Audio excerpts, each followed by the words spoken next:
this is something I would say is true with fundraising also, that it's, A, everything is about relationships, but B, it's also really important that you frame things not in terms of what your need is, but how this is something that is either a shared something or something that is from their standpoint.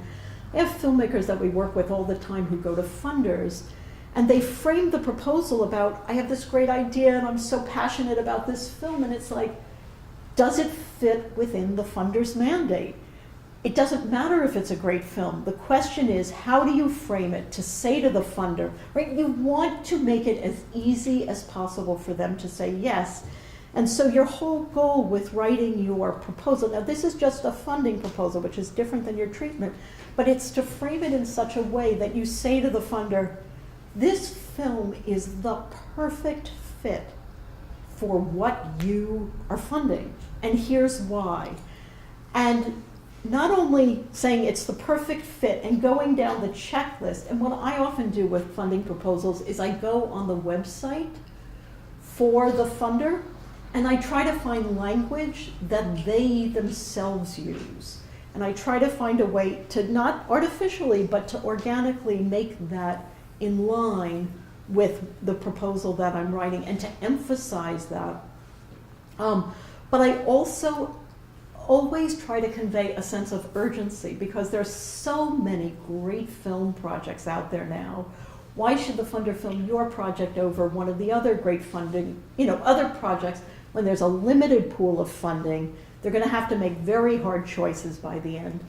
And so by saying that this film has to be made now, you're also saying not only is this a great project, but it's timely, it's relevant, and it's urgent. And if you don't fund it today, opportunity is walking away. You could have had your name on this moving train and you've now blown it.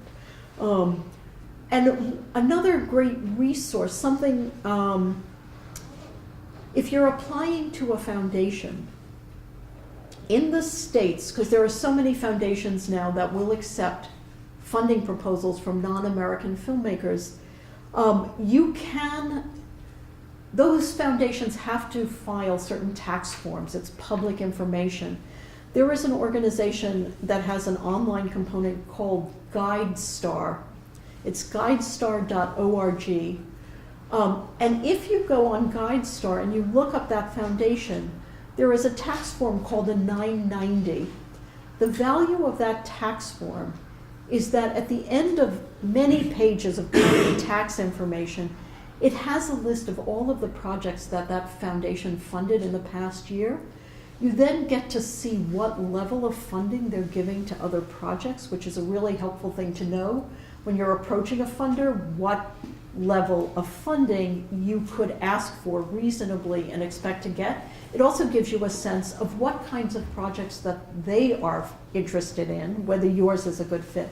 But it also has a list of their board members, and often it has the addresses of those people, so that you can try to see, A, if you have a relationship, if you happen by some miracle to know any of those people, but you can also then write to them personally and make sure that they know about your project. It's always a good idea to plant as many seeds as possible and to see who is interested, how you can engage people. I always think it's good to come at it from every possible way so that your project is on everyone's radar screen, that no matter where they go, they're constantly bumping up against your project. And that's one way to reach out to people through doing that. As I mentioned, there's been such a shift towards these social issue documentaries. Well, one of the ways that that's manifested itself in terms of funding is when you write a grant application now, funders want to know your distribution plan. It's not enough just to make the film. They want to know that you're thinking as the filmmaker from the outset about what your audience is going to be and how you're going to get the film out there. And many of the funders now also want what are called engagement campaigns, which is how the film is going to have an impact once it's out there. It's not enough to raise the issue. You have to say you've built a network of partnerships with organizations that are doing this work on the ground, and they've committed to get the film out once it's made. And while a lot of filmmakers feel I'm a filmmaker. I don't want to have to do all of this ancillary work. Now it's not as optional as it once was.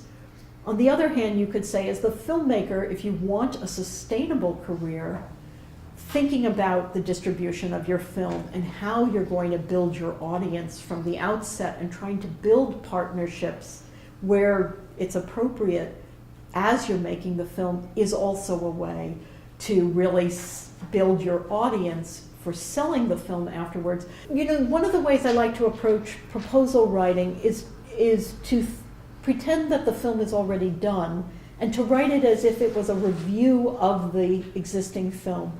Because what you're trying ultimately to convey to a funder or to any reader of a proposal is you want them to see the film. You want it to come off the page and you want it to become real in their mind, that as they're reading it, they could imagine the characters like your grandfather or you, that they feel after reading a proposal that if they were to meet you on the street, they would recognize you, that you have enough flesh and blood and life that as they're reading, they start to have a visual concept of the film.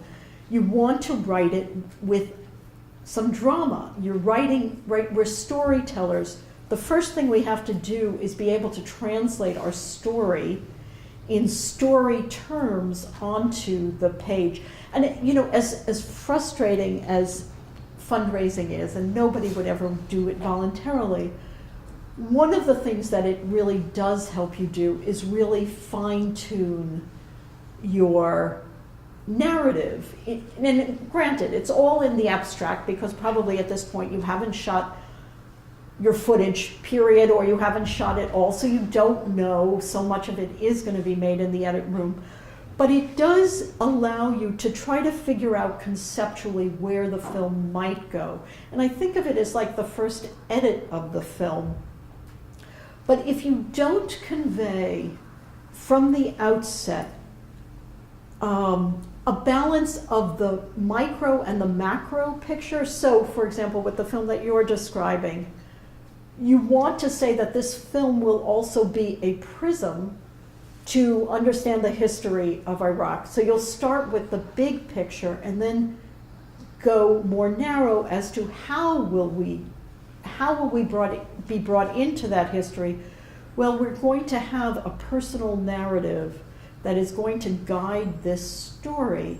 And why is this relevant? Well, I think that's one of the biggest things that people often leave out of proposals is the relevance and going beyond the particulars of this story to try to look at the big picture of how this can translate to anybody who's watching it. I think of the proposal as the text version of the film.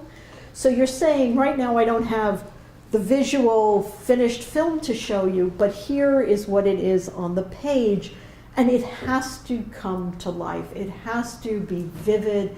The language you use has to be visual, and there has to be some sense of urgency because the competition now is so fierce that unless you can make the case that this one has to be funded now, it's really hard to get funders. And I've been on lots of funding panels, and it is so painful because by the end, you realize that you don't have the money to fund all of the good projects that are before you, and you're making painful decisions amongst really qualified films, and the ones that get through are the ones that really can say either that they've really thought through the audience and that it's a self-contained package. If it gets funded, it will be made, it will reach an audience, it will have impact,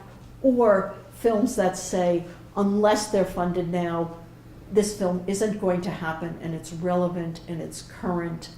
I think those, and I'd encourage you to read each other's proposals. I try to read as many film proposals as I can, because once you do and you have them side by side, you really see what stands out, what has impact, and what still the filmmaker is trying to figure it out, or where they're really at too early a stage to be submitting funding proposals. I mean, one of the hardest things is that because the competition has gotten so fierce, funders now can be much more demanding, so that they do demand often rough cuts, like ITVS, you have to have a whole rough cut to get funded, or you have to have a sample work. So it means that there's a huge investment on our parts as filmmakers before we can even be considered for funding, and they don't fund retroactively.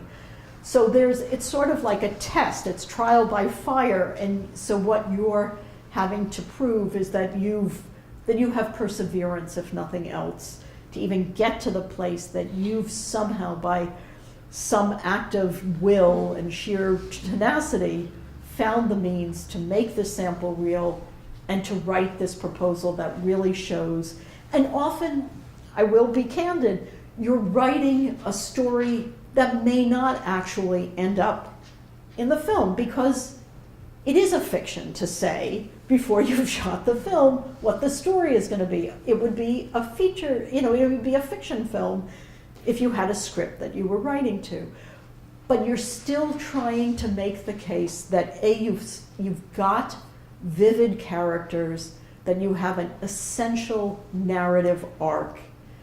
And those are things that, unless you've gotten that far in the process, I just think you're wasting your own time trying to submit to funders, because you have to have at least got that much of your project thought out in your mind. And you could say, for example, I've read proposals that say, we will meet people like, which is not saying we're going to meet Mr. K, who's 59 years old. It's saying people like this. It's giving the kinds of examples that the filmmaker imagines. Most of the times, funders will want to know that Mr. K exists, because they don't want to fund something and then find out you don't have access, or the characters aren't as compelling. But you can be creative in trying to suggest your vision, even if everything isn't necessarily in place.